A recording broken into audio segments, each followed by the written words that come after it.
Chicago Sky, y'all stink, bro. Y'all, look, there's trash and then there's trash.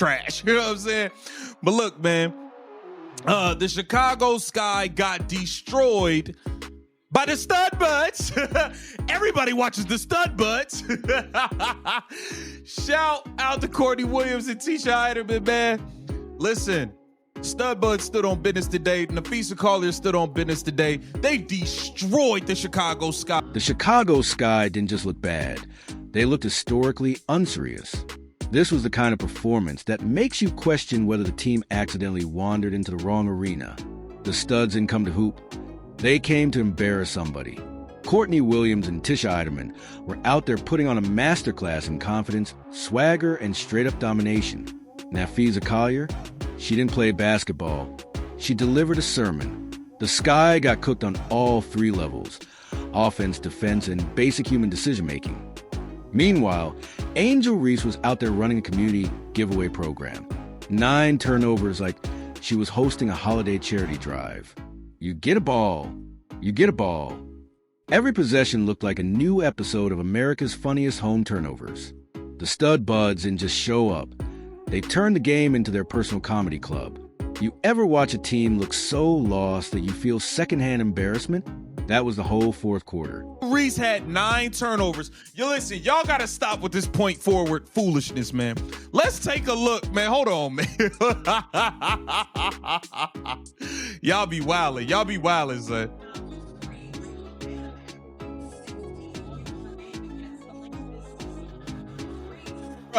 Bruh, come on, man. Y'all got to stop. Y'all got to stop, yo. Y'all gotta stop. Angel Reese wasn't flirting with triple-double. She was flirting with a documentary titled How to Sabotage Your Team in 40 Minutes. 9 turnovers doesn't happen by accident. That's something you work toward. That's a commitment.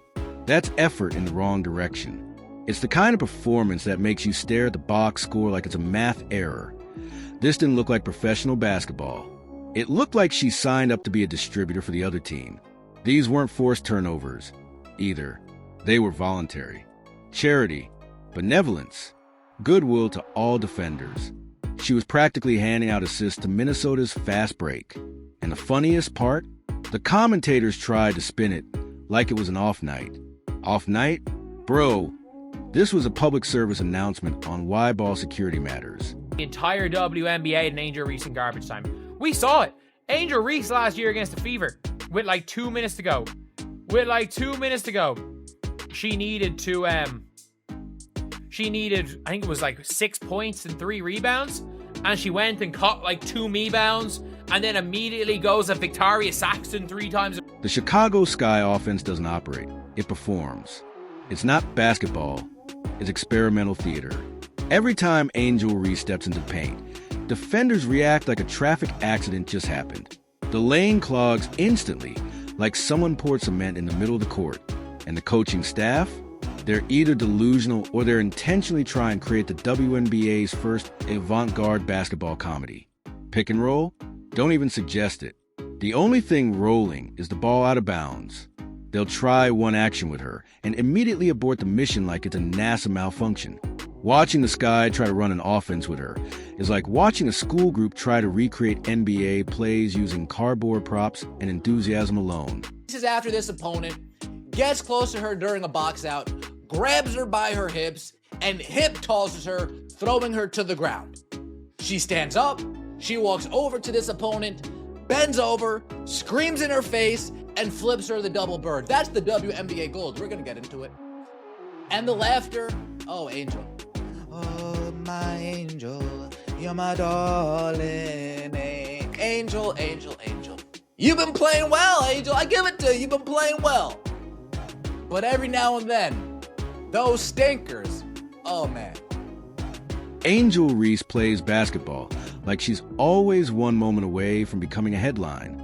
The technical fouls pile up like she's chasing a record no one asked her to break. She's already on the brink of suspension, and instead of calming down, she's escalating every single confrontation. Fouls, shouting matches, run-ins, and outbursts. It's a full-blown reality TV arc disguised as sports. hip tosses, screaming in someone's face, flipping double birds. She's giving WWE energy without the ring ropes. And then she'll turn around and act shocked when referees call her for technicals. Nothing says, "I'm composed," like yelling at your own teammates after you just bricked a layup. It's not edge, it's chaos cosplay. Like, there's absolutely no foul in that. She gets a good whistle, jumps up, and then goes at somebody on the other team. Who's she go at? She goes at Diamond Miller, her former Maryland teammate. And, like, Angel's one tech off a suspension as well. And is like, anytime anyone gets into it with her, she's straight in their face. And I'm like, I don't mind that, but you just gotta be smart. To be fair, this guy sucks, so you might as well just go and take your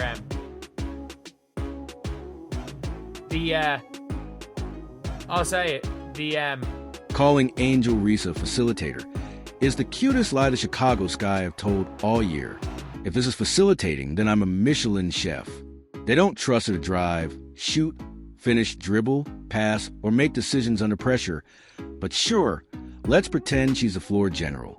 In reality, they just want her to give the ball up before disaster strikes.